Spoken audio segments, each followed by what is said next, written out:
to be cut from a similar cloth. But anyway, moving on.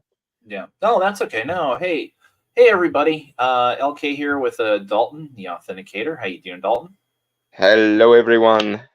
Hey, and we're back again for another Bad Comic Beatdown. We're gonna try as we move forward. We're gonna try and schedule these. We're also talking about some ideas for a future read along. I really want to do. There was a series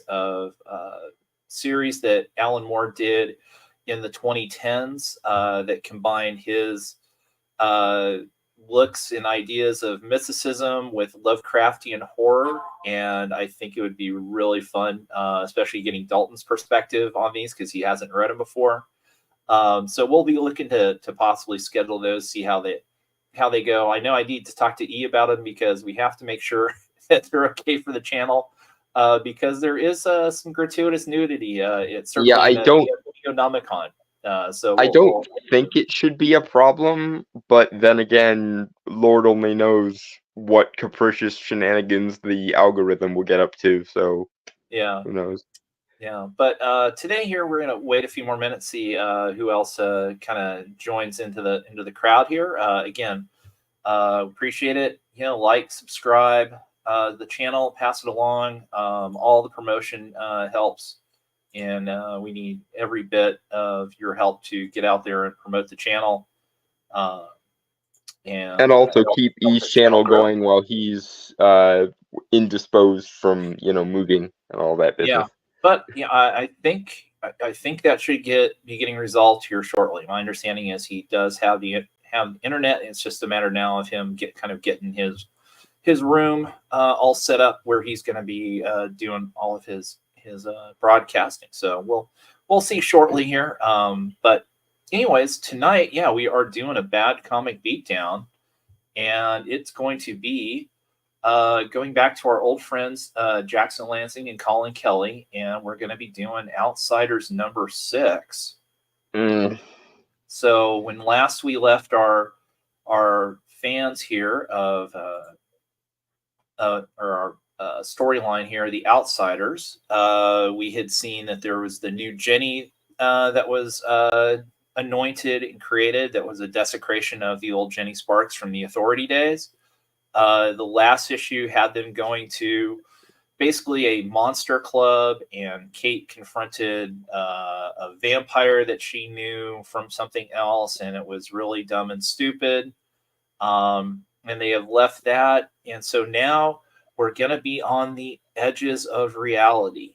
And boy, oh boy, will this be fun. Once again, we're getting them trying desperately to pretend it's still 1993 and utterly failing to do anything nearly as profound as your average issue of Hellblazer. I'm going to mention as we go through this book at parts, we get to the wrap up here. I'm going to mention a book series that does this idea so much better than these colossal morons, who I believe, by the way, were also just announced that they're getting an X book. They will be writing NYX, The Adventures of Mutants in New York, starting in July. So again, bad writers continue to fail upwards. I apologize to any X-Men fans out there or any mutant fans out there.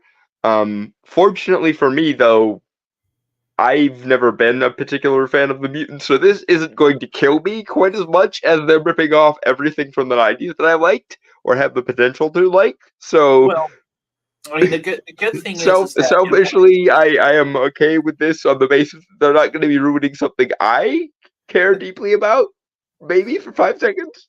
Yeah, well, the good thing is... Of course, they're probably going to find a way to bring all of that pseudo-90s crap into the X-Men, and then I will be obliged to watch as things burn that I actually do give a shit about again. But well. You'll be able to ignore NYX because it's basically going to be about Kamala Khan, because Miss Marvel now is a mutant as well as a Inhuman. And then based on the cover, four other hold on. mutants that they made her both simultaneously. I'm confused. Well, she originally was considered more or less an inhuman because Yes, it was I the gene remember. that I remember they tested. retconned her to a mutant. I didn't realize they made her both. That that confuses me. Well, I mean, that's the way you can kind of look at it because when she got resurrected and now I guess she's a mutant, but her initial powers came from being The activated as Terrigen myth. a human. Yeah. Yeah. So, the best of both worlds. So, anyways, though, here we are, though. We are here to review and critique and rip apart their latest book, which is Outsiders #6. You can see this lovely cover, kind of going back to the 1950s, and you can kind of see, this drawing idea and called "Welcome to the Place Between Pages." So here we get a Oh God, the meta. I can't. oh Already yes. the meta. Oh yes, and here we get a lovely Wonder Woman ad here for Wonder Woman #8. And what I really love or hate about this cover is, so they're showing here that the Sovereign, has a lasso. It's either of truth or lies, since it's glowing white. The Looks like Trump it's a surrogate. lasso of truth. Wonder Woman's eyes are blank, and then the way she's holding the lasso, we're supposed to, I think, get the impression that her hands are tied. Wouldn't you say? I think so, unless Yeah. she's like. But they can't actually do it. That's what just annoys the heck out of me. If you look at the way that the lasso is kind of wrapped around her hands, she's not It looks actually almost like tied. it almost looks like she herself is fiddling with the lasso in between her fingers, like a cat's cradle. Yeah. See, I think they wanted to do some kind of like bondage, homage to the, original Wonder Woman, plus, the idea, But I guess, we can't is because that would be misogyny yes, somehow. exactly. And so it's this fake thing, which fits Tom King to a T because he is a fake man. So anyway, I like it gets to the point doing this where it almost feels like every creative choice they make is specifically to insult me, and I hate it. I'll just wait. They will continue to insult me and you and anybody else who loves comics. So quick Sigh. shout out to Jay. Hey, glad to see you're in the chat. And here we go. So we get a little blurb here. 12 months ago, this is Lucius Fox looking at a whiteboard with a bunch of stuff on it. He mentions, Lucius Fox saw the face of God, and then we see here, century babies, we are the funeral. So this is referring back to the whole Jenny thing. Enneal entity, what is the snowflake? This kind of gets back to, as we'll see, kind of the carrier and bleed space and things like that. And he sees the Oh. snowflake, and of course, the snowflake is making him a little freak out. He says, 11 months ago, he started hiring. He began with engineers and scientists. The compensation package was more than competitive, offering full health care and death benefits to next of kin. The nature of the job was not disclosed. So, once again, this is so just what am I searching for? Superfluous? Thank you. Yes. This whole thing, again, trying to be cute about, offering full health and death benefits next kin. Who gives a crap? I mean, It's because they want him to treat it like a modern day millennial business from like Portland or California or somewhere like that. yeah. That's the little bit of meta humor slash realism, according to them, uh, pissing all over any sort of seriousness in universe, because that is the only trick these people know, and I Yeah. hate it. Yeah. I mean, but again, just, less is more. It could just been he began with engineers and scientists. Compensation package was more than competitive. Nature of the job was not disclosed. But no, they have to add that stupid extra couple of lines. The So the there were, millennialism. Let's call it what yeah, it is. Unfortunately, yeah, there were thousands of applications, but only one Fox recruited personally. You see here, it looks like they're in the Arctic. They're uncovering something. And he says, she was an archaeologist specialized in finding the rhythm of lost and forgotten things, a legend in circles that traded in whispers, the kinds of people that had become Lucius Fox's peers. He'd worried she'd think he was a lunatic, but he saw the madness staring back from her eyes, paths and twisted, united in a shared motivation to see beyond the cold universe. Okay, question. Y'all live in the DC freaking universe. Gods are not these lofty, unattainable things in the DC universe. Y'all know Wonder Woman is literally supposed to be Diana, the goddess of the hunt, right? In some variation.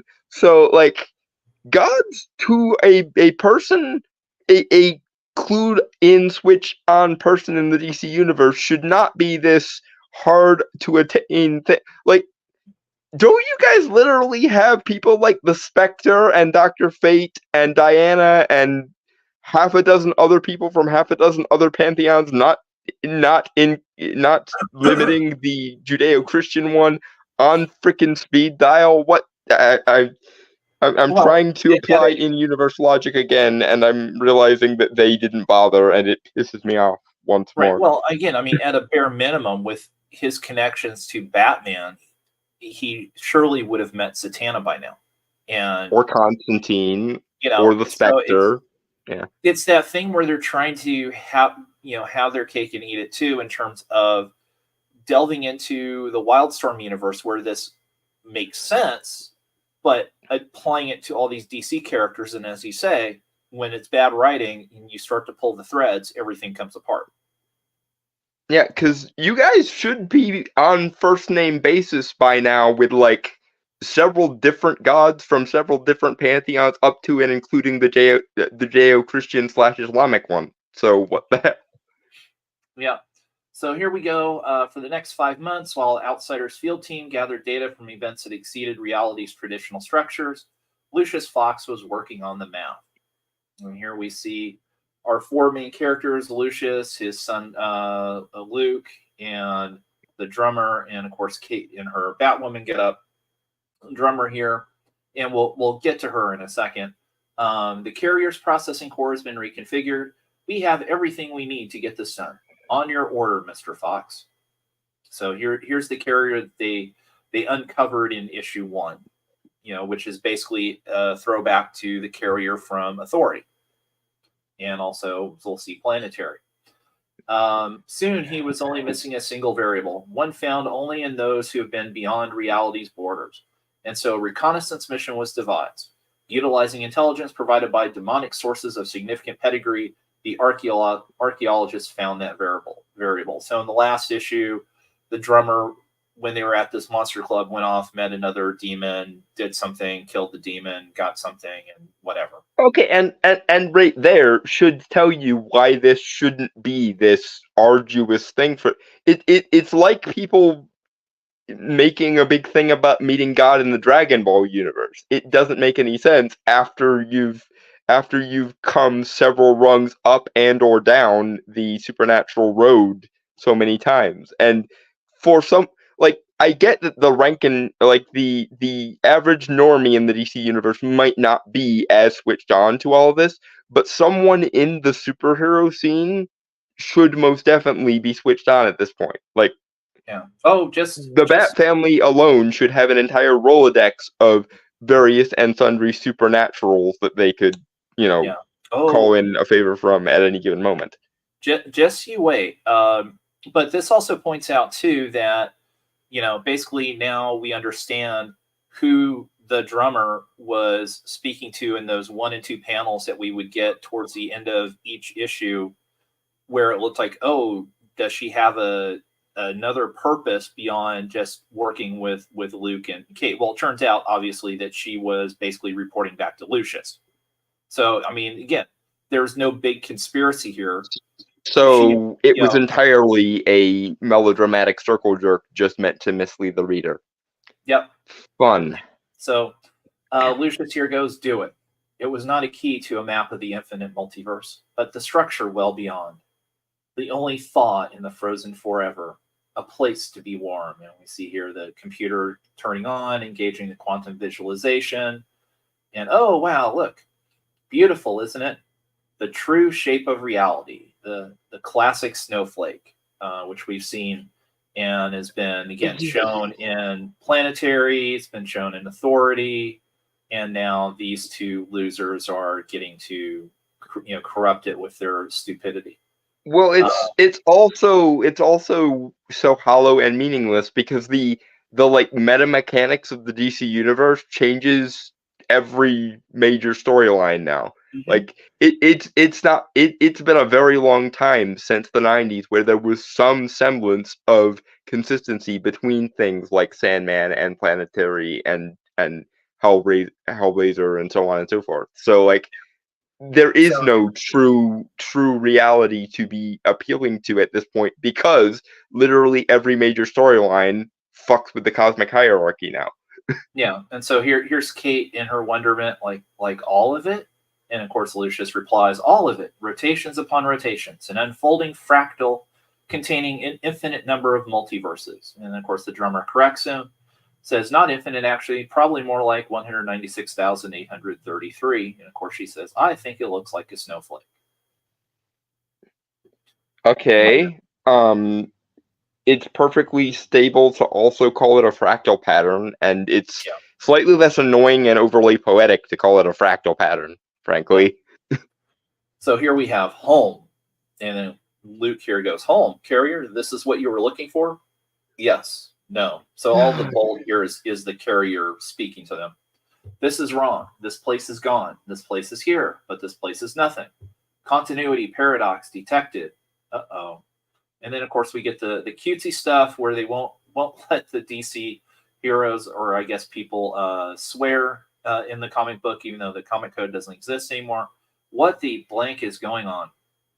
And then of course the drummer's replying, a defense system for those that poke at the perhelon of the cosmos. If only there was such a thing. I believe we're supposed to call that an editor. At least one that would do their freaking job and pay attention to things like continuity. Yeah.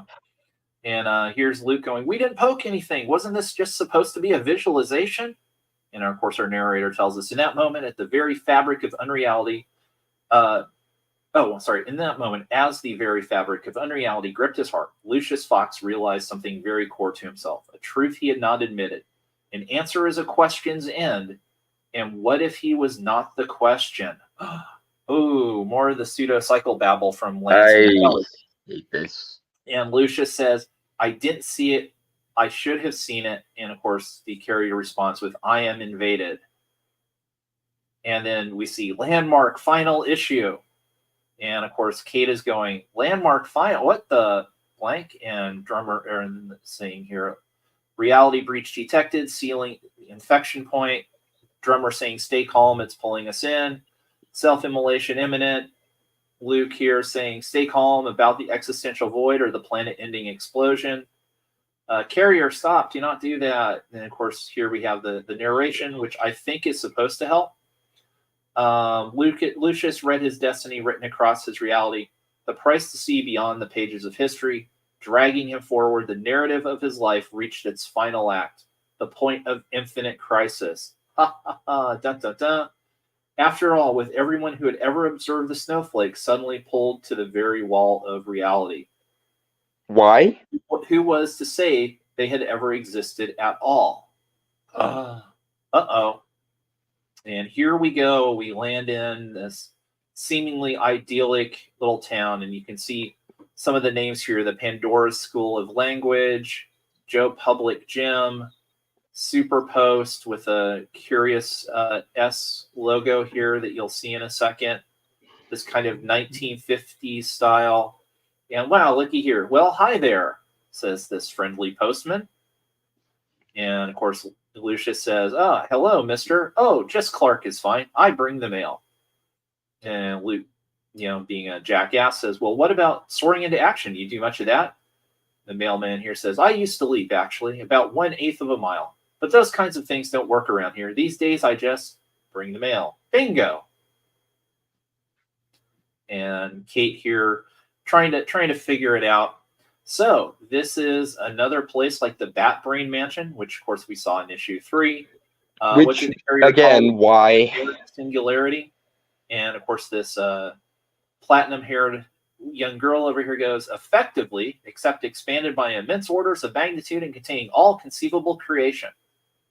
So, gee, who do you think this is based on what the word bubble is up here?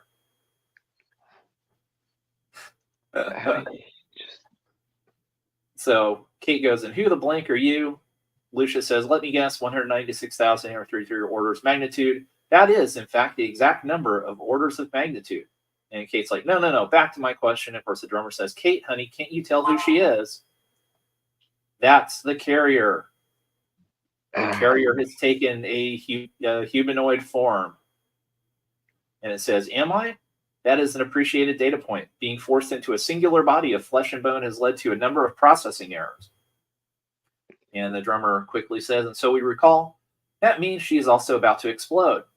She is correct. My self-immolation countdown remains imminent. That is not great. And of course, Kate here says, hey, it's going to be okay. Eyes on me. Lucius, fan out and secure a position. Drummer, sorry, Kate. Drummer runs off, says, I've got somewhere to be. And of course, what the double blank? So drummer runs off because she's got her own thing that she's trying to do. Kate is seemingly trying to calm down the carrier so it doesn't blow up and take them all with them. Carrier says, is this all my fault? This is all my fault. I can still feel it, the alarm, the overload. And Kate, using her psycho babble nonsense here, if you can feel it, you can control it. Just keep breathing. But I've never even had lungs before. I can teach you. It's okay. But, okay.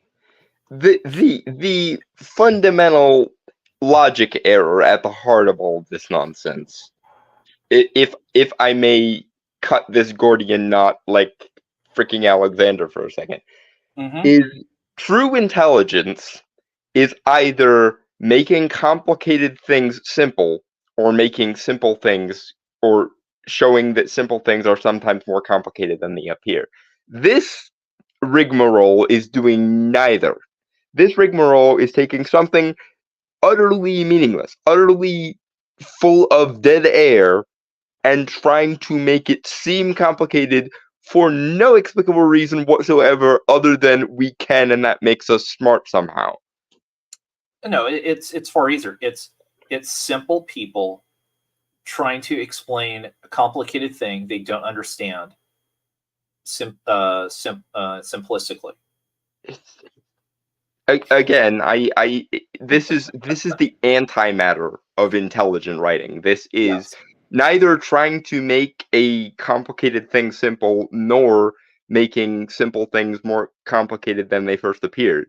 It's just making the balloon of our own egos slightly wider and slightly more empty as the pages turn. God damn it! Yeah. So we get back to the book here. Luke's saying, "I've never seen the drummer move that fast. This whole thing's starting to feel like a setup."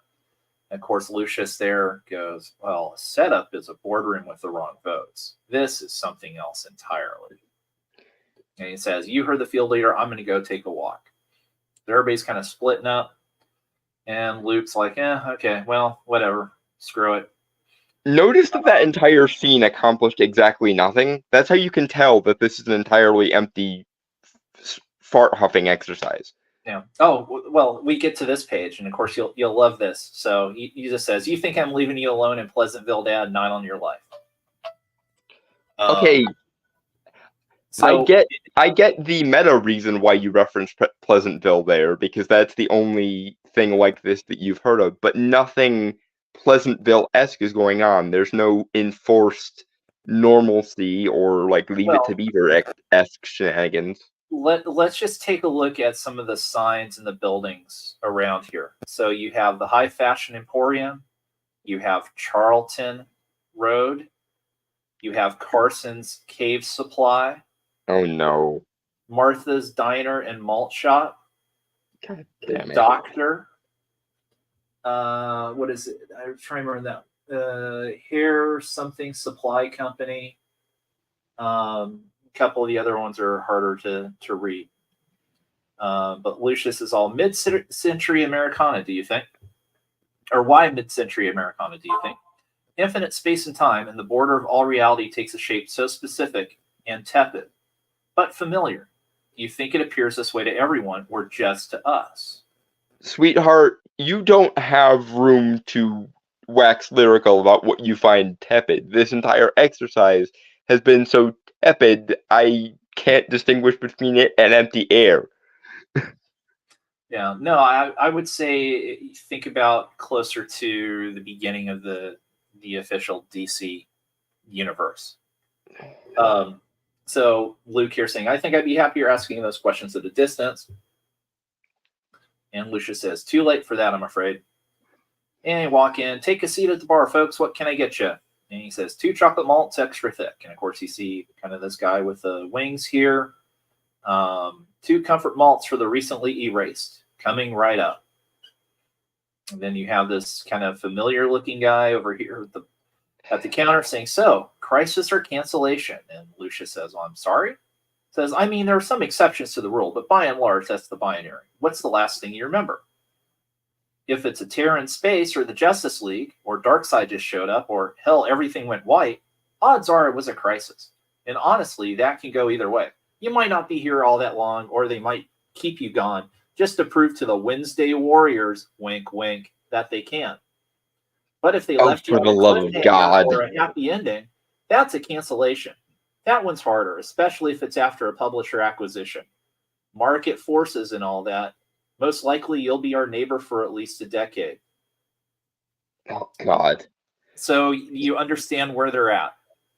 I could be willing to put up with all of this if it actually meant no longer having to deal with any of these characters. If it actually meant that this would stick and we would never have to deal with Luke Fox or this particular version of Kate Kane again, I could abide all of the bullshit that just happened.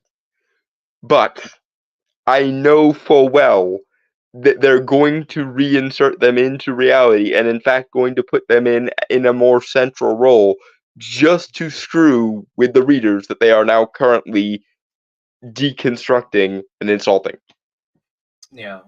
And so we've got Luke here saying, quietly publisher acquisition, huh? And then, of course, Lucius says, and what does that entail exactly? Joining the neighborhood? Acceptance mostly. The rest kind of does itself. Decisions are made way higher up on the fictionautical ladder than our little run. In this place, it just goes on. Mr. Carson has the right of it. Aha, so this is supposed to be good old Cave Carson for those DC history aficionados. No. This guy's like, peace, quiet, no fights to win, no quests to lose, nowhere more constant than the place between pages. And of course, that's a bunch of blank, and you know it. See, this is Carson saying that. So this is Z. I think it's supposed to be Zechariah, something like that. I'm trying. He vaguely looks familiar. I can't remember exactly who it is. But then, oh, that's right. No, this is somebody off the page here. You know it, Z. This place is a prison. Dun dun dun. And here, of course, we see different variations of Supergirl. This is Steel. This could be Zatanna, could be a version of Raven, could be a version of Black Alice. I swear to God, if we find the original Dream of the Endless here, I am going to destroy the entire goddamn universe. Yeah.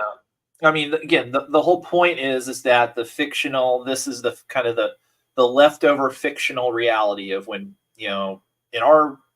When they retcon something, when they kill off a character temporarily, when they reboot them, blah, blah, blah, blah, yeah. blah. But again, it's kind of the whole idea of their reality and our reality is just reading stories in a book. It's storyline limbo, basically. Yeah. And so we have here, it's not retirement, it's non-existence. It's a void that feeds, and it never gets full. If you don't got to be here, then you should fight like hell to get back where you belong.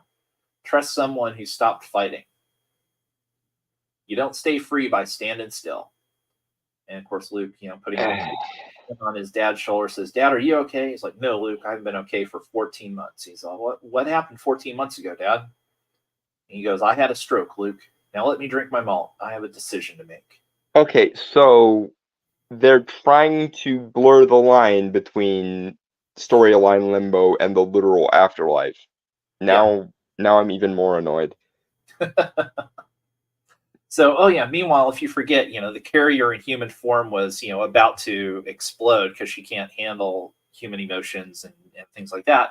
And so we go back to that scene, and here they are sitting on a park bench, and Kate's all ready. Just take a deep breath, do exactly what I say. It's like, yeah, okay, I'm ready. Tell me 3 things you can see: the grass, your hair, your eyes. Okay, good. Now tell me 3 things you can hear: birds, the hum of the snowflake, a car horn. All right, that's great. Weird, but great. Now move 3. But Kate, it's okay. I'm okay. I feel much more like myself, like I could find my way home for all of us. But Kate, there's something you have to know. She's about to whisper into Kate's ear. And meanwhile, we go to, I guess this would be storyline C, where a drummer has come to a house. And as You we guys see, don't have the writing competence to handle one storyline. Please stop adding layers. in the inset, the mailbox says snow. Okay, this is basically where if I had a physical copy of the book, I would have ripped it up and thrown it in the trash. Because the idea here is this is uh, Ambrose Snow, the head character from Planetary, and the idea, well, since Planetary got canceled or stopped, that he came into this version of the So universe. limbo again. Yeah, and of course there's some guy here mowing the lawn, says you're too late. And the guy says, no one's lived there for hell, I don't know, long damn time at least. And she asks, they leave any kind of note, Mr. Oh, just call me Rick. And of course, we've seen this book in a few of the auctions. We see here his mailbox. The last name is Dragon. This is Richard Dragon, everybody. Ha ha ha ha! Yes, he lives in limbo. In the This is the one instance where I'm glad I'm not caught up on good comics because I would be irate at how they're ruining them right now if I were. Yeah. Drew, just wait, because we're gonna get the answer to this. Okay. Because God. again, it's another awful sleight of hand by stupid people who think they're clever. So he says, just call me Rick, and I'm not sure there was ever anyone to leave a note at all, honestly. So again, the idea that, well, he's in limbo, but he might not actually be there. He says, you want my advice? Get back to whatever hell you came from and stop worrying about the folk that end up here. Sometimes it's best to just let things die. Oh, And fuck you. here's that, and you see her strength. If you know anything about Planetary, wink, wink. She rips up the mailbox, says absolutely blank, blank, whatever it could be. We get this, full page spread of an angry looking woman. Absolutely not, and she smashes stuff up. Angry, and then we hear that was meant to be a dig at people like us who actually give half a shit about continuity. Yeah. And here we go. We see some truck thing here up in the air flying towards the window. And he's going, by the Lord above, I haven't heard a sound like that in a very long boom time as it comes crashing through the window, kind of exploding and ducking there. And Luke shows concern for the first time. Dad, are you okay? He's like, I'm fine. I'll live. What the hell was that? Guess someone didn't like playing by the rules. And it looks like the fight's coming to us. How strength like that means powers. How the hell did you keep your powers in this place? Because again, as we learn, when you get sent here, well, you don't have any powers anymore because nobody cares about you. That's why the original Clark Kent there from the 1940s or 1930s is delivering mail. Because if you notice, that back at that initial conversation, he mentions, oh, well, I used to leap, an eighth of a mile. That's which was the original Golden Age Superman's limit. Yeah.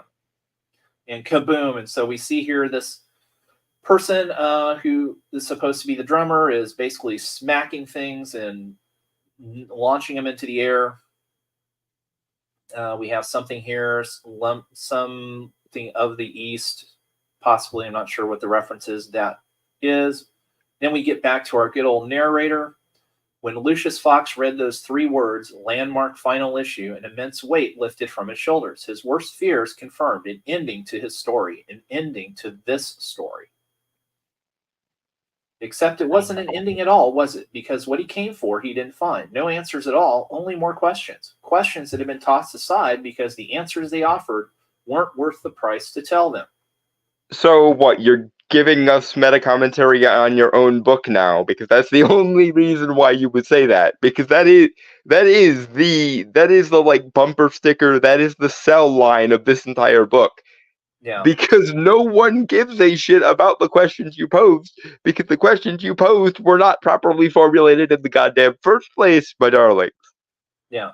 So now Lucius Fox has to ask himself, if his answers weren't here, and they certainly weren't there meaning the DC universe that he was just in, and of course, where are they? And of course, the carrier here is trying to comfort the drummer. Hey, it's okay. You got to breathe. So she's learned quite a bit here from Kate. It's just like breathing, because apparently breathing constitutes a superpower now.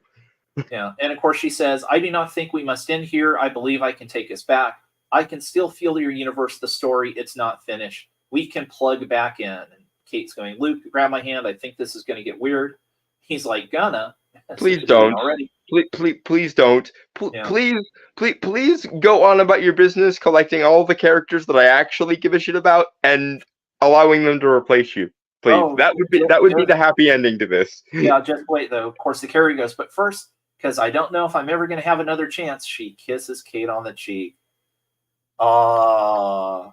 It was super nice to meet you, Kate Kane.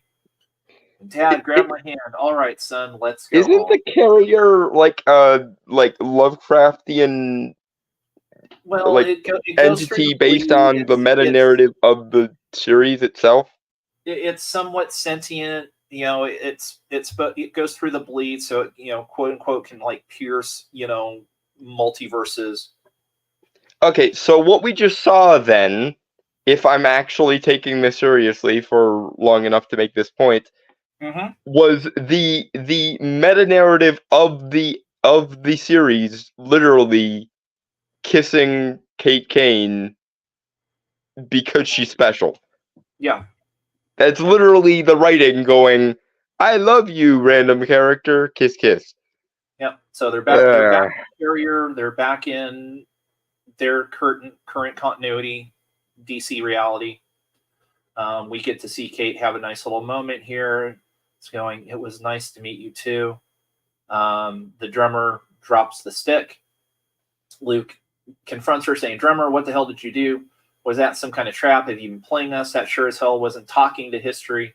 I swear to God, drummer, you're going to give us answers to this. Conversation is about to get a lot more." And Kate, always the wise person, says, "Luke, stand down."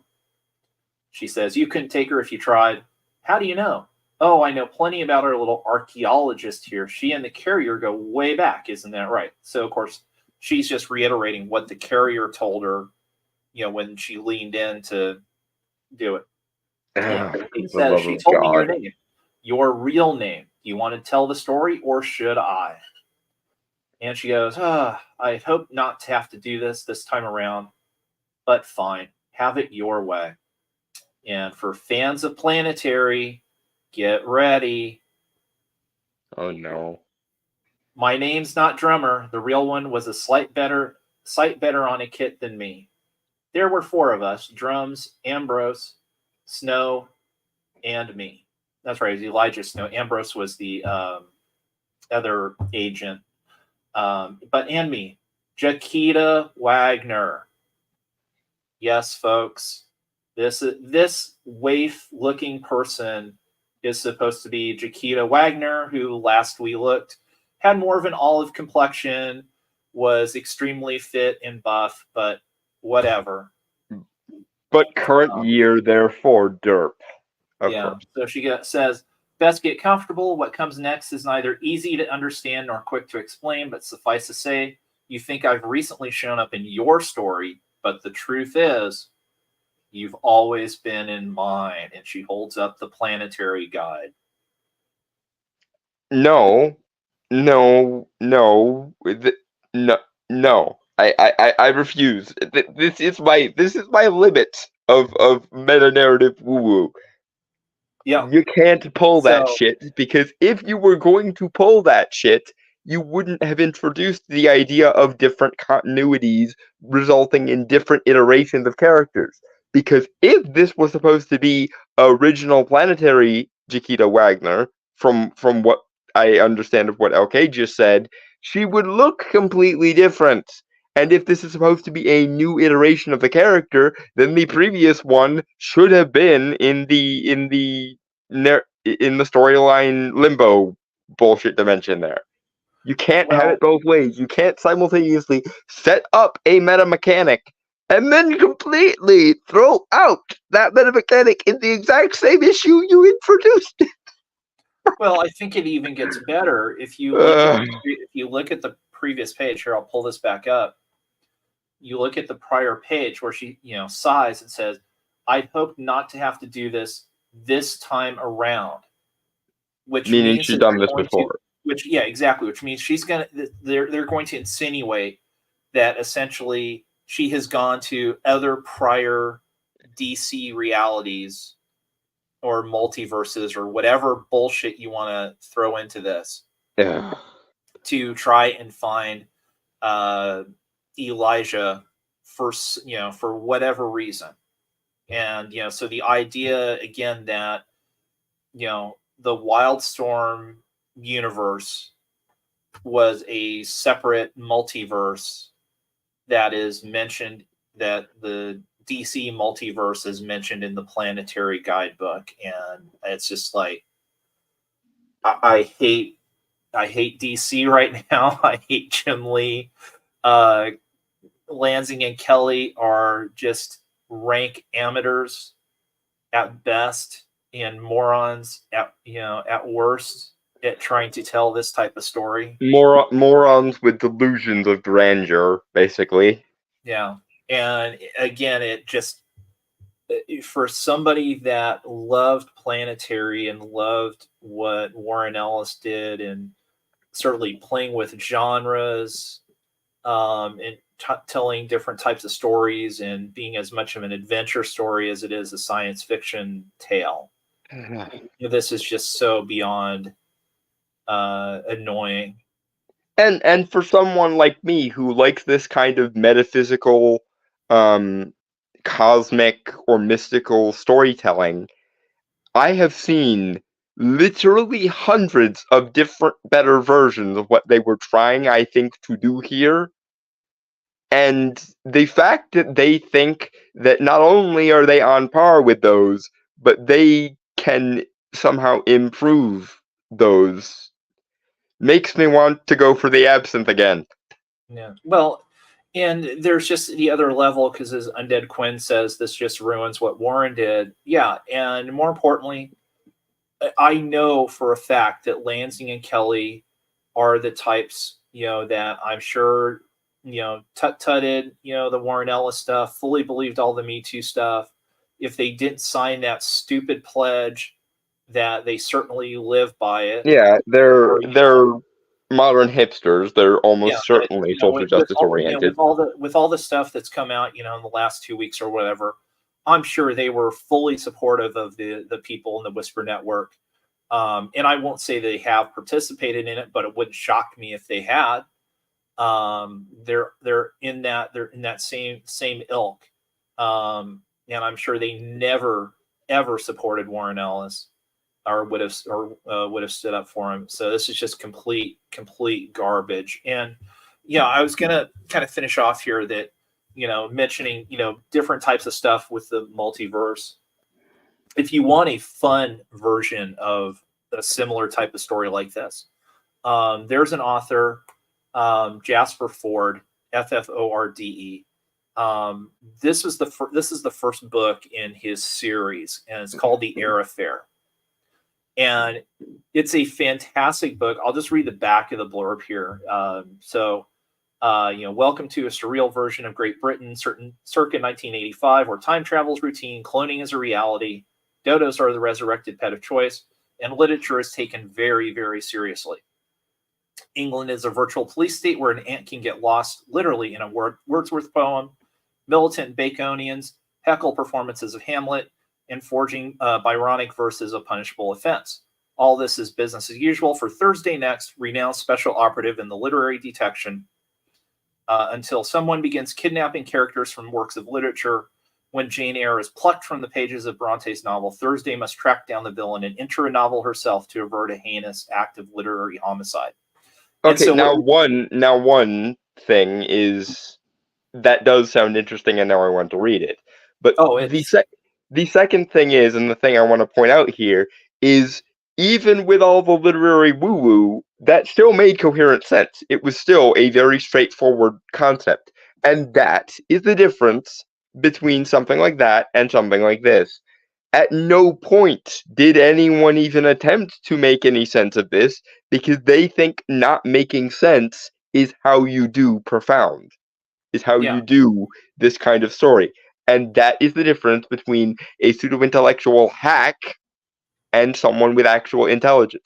Because someone with actual intelligence can, as I said before, make a complex thing simple, or make a seemingly simple thing complex by adding layers to it.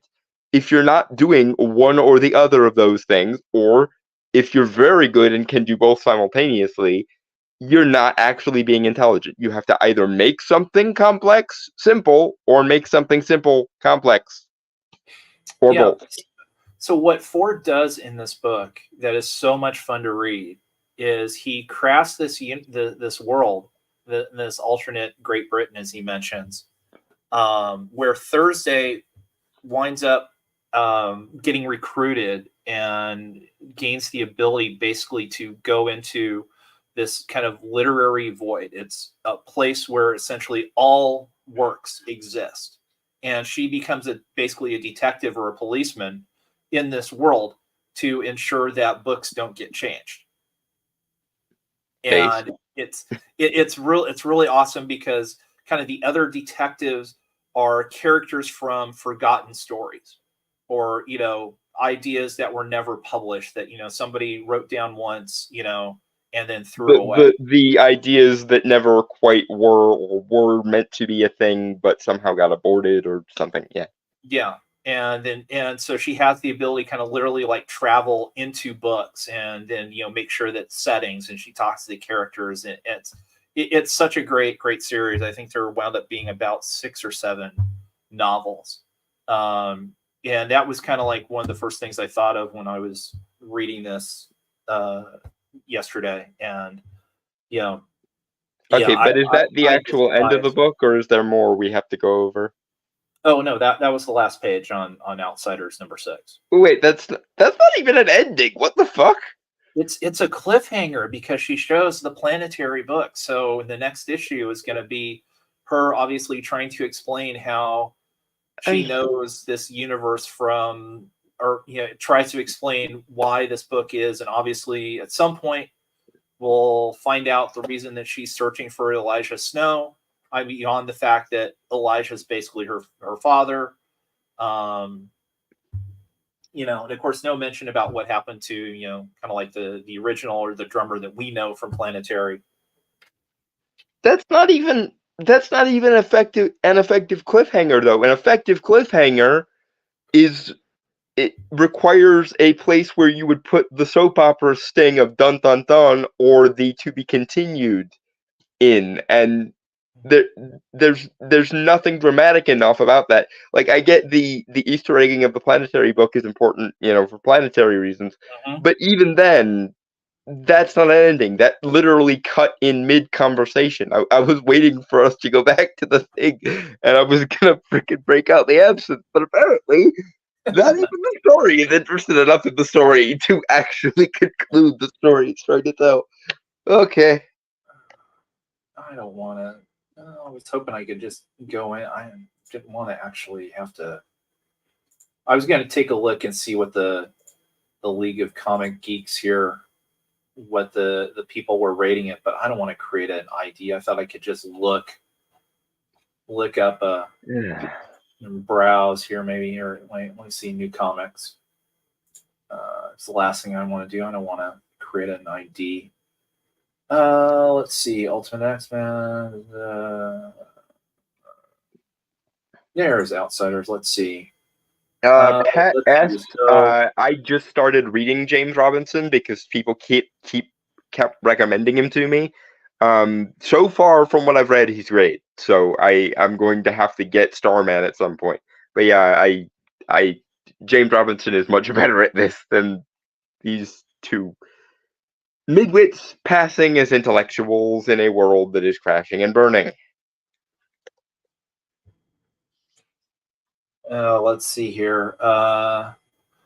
So it's 33 of 41 liked it, a 3.5 out of 5 rating. Some of the, let's see here. Let me stop sharing the screen here. I'll bring this up.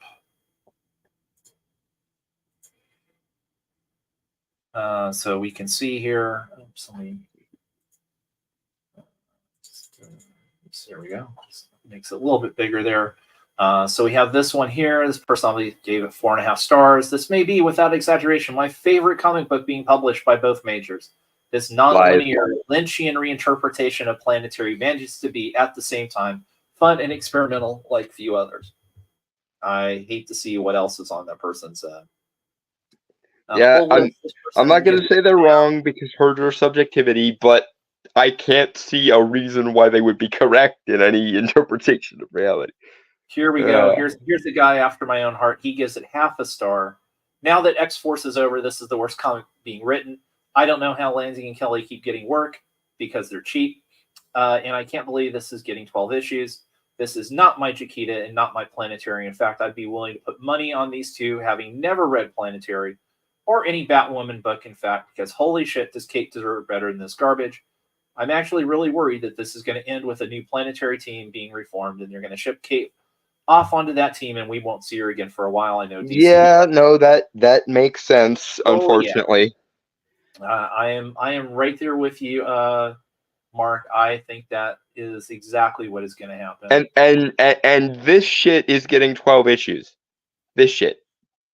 Yeah. Let's see. This is not. There are so many better miniseries that didn't even make it to 8 issues, and this is getting 12. True. So interesting. So it looks like those are all the reviews. So again, it's not exactly like people are clamoring for this book. Well, yeah, because I imagine its readership is actually fairly minimal to begin with, so there simply aren't enough people exposed to it in the first place. Yeah. Well, I mean, it was like that one had like 41, people that reviewed it. We'll take like Batman and Robin here by consideration. Batman and Robin number 8, 116 of 124. So that has 3 times the people reviewing it. Like Darth Vader number 45 here. Oh, only 21 of 21. So that's not really getting much. Mm-hmm. Compared to, let's see, Spider-Man. Oh God, they brought Chasm back, and they brought back Hallows Eve. Oh no. Well, what are you doing? Everything we love must die so that their bullshit can live. Yeah. Well, the Hallows Eve character. Are you familiar with this character at all? I have heard of them before. I don't know anything about them. So the basic thing is she was basically the girlfriend of Ben Reilly. Stuck with him when Ben Reilly becomes Chasm. Okay. That whole. So they're besmirching the good name of Ben Reilly now. Well, whatever that they've done that for a while now. Whatever that. Well, yeah, was, but again. Whatever that event was, where basically the Goblin Queen kind of tried to take over New York City and all that stuff. Yeah. She wound up getting this bag, essentially this magical bag that has monster masks in it. And when she puts on the mask, she becomes that type of monster with abilities. So like there's a vampire mask. She puts on the vampire mask. Suddenly she can turn into mist. She can turn into a bat. The whole Bram Stoker of it all, yeah. Yeah, or she has a ghost mask. She becomes a ghost. Intangible, blah blah blah blah. Werewolf mask. She gets strength and stuff like that. It's an interesting idea. It's poorly written. Yeah. Nice to say. She had her own little mini series. I forget which one of the awful female writers got to write that. But there you go. So yeah, so it doesn't seem like it. Too many people are reading it. I think it'll get 12 issues. At the end of it, they'll intimate or say, "Hey, here's the new Planetary team," and then I will guess that it will probably never be heard from again. And again, I just want a formal protest to be lodged that this is getting 12 issues.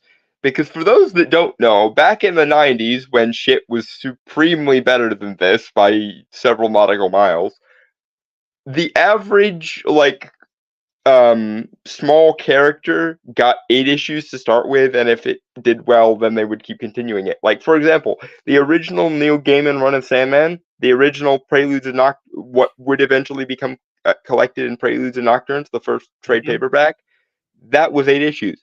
And Neil Gaiman basically went in assuming that he would be done by 8 issues. Fortunately, it kept getting renewed and renewed and renewed because people loved it, and so much the better. But it started out with the assumption that it would only last 8 issues. And yet, Neil Gaiman Sandman in its prime couldn't be asked to do 12 issues automatically, but this somehow gets 12 issues automatically. That is a cosmic injustice that I cannot possibly broach. Yeah. No, and especially with these writers who continue to get hired. That's why I keep saying, for anybody who's hoping for change at the big two, it will not happen until there is change at the very, very top of leadership. And I'm not necessarily even talking about like the editors in chief. It's going to be higher up. Like if you want change at Marvel, it's going to have to be, Kevin Feige finally seeing the light again and demanding a change. But again, the problem is, who's he going to bring in that's going to be the dominant paradigm is the social justice paradigm, is the deconstructivist paradigm, is the neo-Hegelian paradigm. So they're just going to keep going until they burn themselves out or they run out of money, basically. Yeah. So no, I'll tell you guys right now, if you want a good new book to check out from this past week, check out Uncanny Valley #1. So it's by Tony Fleeks, who did what was it? Is it Strays? The one book about the cats and the animals who I think that was Stray or Strays. the serial killer. I know he has raved about Tony Fleeks a lot. So really cool idea. And I think obviously his track record, I think he's going to pull it off. I had made mention elsewhere that one of the themes in this book, it's crossover done correctly. And I say that just from the first issue. So just the basic start of it is, you've got a kid who's trying to, you can tell he's either like new at school or he's trying to fit in, and he's with two other boys that have kind of, bullied him a little bit. They're sitting on top of a bridge, and, basically, literally daring him to jump off a bridge. Like the old classic saying, if somebody told you to jump off a bridge, are you going to do it? Yeah. So in this case, all three of them jump off the bridge. It's like 10 to 15 feet down.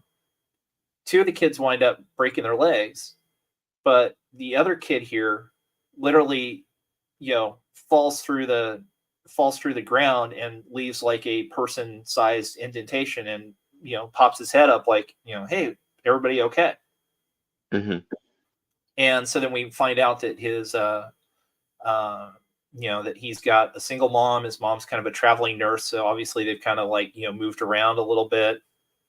He doesn't have a lot of friends because it's a recent school. So anyways, he gets called to the office, and the vice principal says, well, this is kind of like his third incident. Normally we would expel, but, because he's new and he's trying to fit in, we'll just kind of give him a week. And she's like, third incident? Well, he was like, well, yeah, the shop teacher, said he was, running all over class. And then of course he, set a fire in the cafeteria. And mom's like, oh God, what are you, what have you done?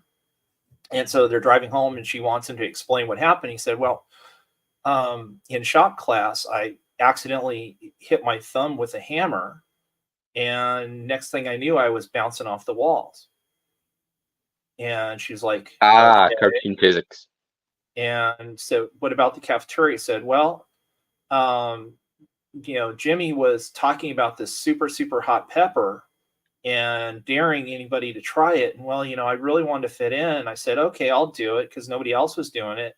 And I took a couple bites, and at first it was okay. And then it just started heating up, and, my mouth got really hot, and, it felt like So basically the kid has Looney Tunes out of my powers. ears. And, then, I kind of passed out, and then next thing I knew, I saw my cafeteria tray was on fire.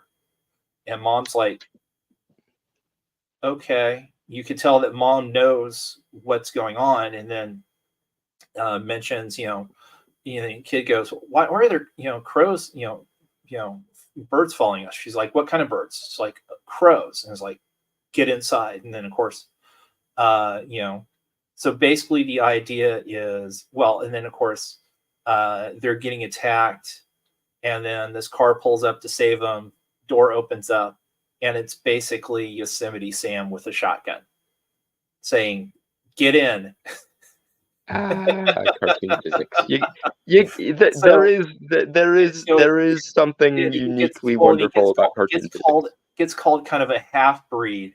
So obviously we're going to find out that like his mom is from like some cartoon universe. Dad was a human.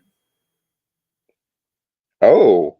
And so being kind of the half breed, he kind of has some cartoon physics. He has the toon powers, but it actually applies to real reality because of the half-human thing. Oh, that's neat. But it's written really well. I enjoyed the heck out of it because especially it plays on a lot of things. I mean, as a little kid, I mean, how often do you think, oh wow, it'd be really cool to be like Bugs Bunny, or the toon physics, yeah, or like the Tasmanian Devil, and or the Mask, or Freakazoid, or all those sorts of Toon Force characters. I'll definitely be checking out the second issue. Anyway, while we're here, has that issue of Captain Marvel where they massacre my boys come out yet? Well, you have to be specific in terms of which boys are getting massacred. Wiccan and Hulkling, as ever. That's usually who I refer to when I refer to my boys. Is those two? Yes. And I know from the last issue they were planning on massacring my boys, which means that if we do that, I will have to excuse myself momentarily to grab the absinthe. Well, I would say why don't you find your absinthe, and we can plot on doing that tomorrow if there is not an auction or anything. Because Captain Marvel #6 came out a couple of weeks ago. Yeah, because if they're gonna massacre my boys, then I'm gonna need to be there to fucking eviscerate them for it. Yeah. Well, here, let me just give you a little teaser. Oh no! Hello, little brother. He's here for his birthright. And they get, oh, but look who comes to save the day. What in the Jim Henson Goblin fuck is that?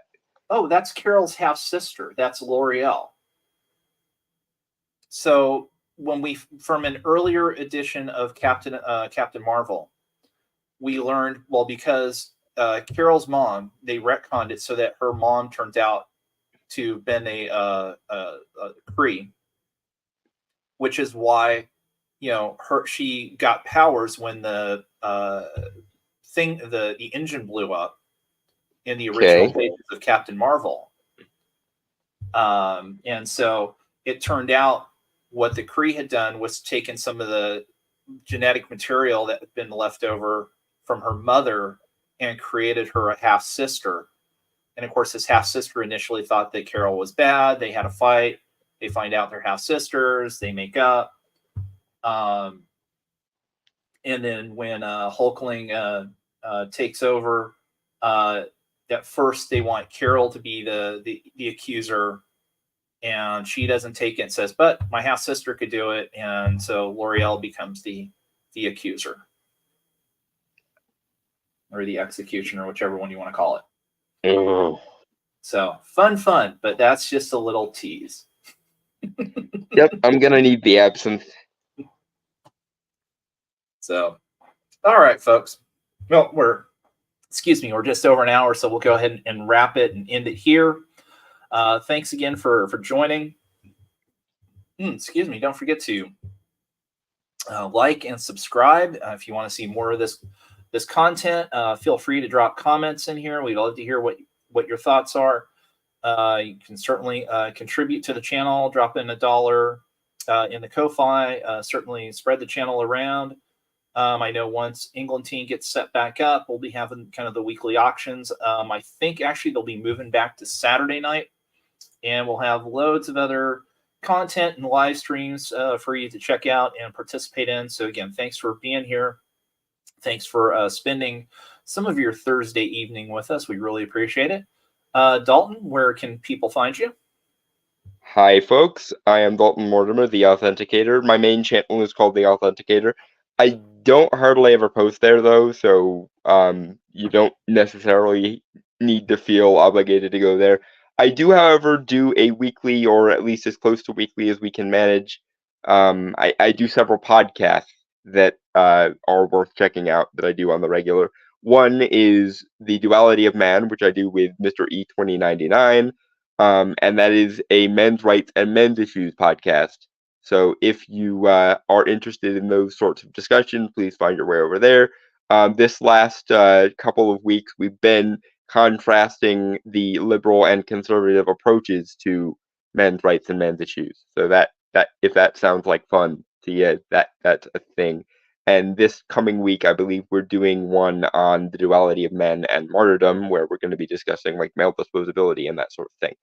I also do the podcast of the Storm, which is every Sunday, with my friend the Brainstormer Pop Culture, which is sort of a geek news and politics sort of roundup stream.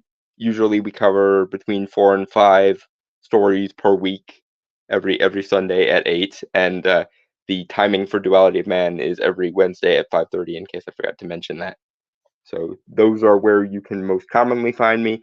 I'm also frequently over here doing crossovers and basically acting as the third wheel. So stay tuned to this channel as well if you want more of my shenanigans. Awesome. Thanks, Dalton. So again, thank you everybody for being here. Thank you for joining us for another Bad Comic Beatdown, and we will see you soon. Thanks, everybody. Good night. Cheers, guys.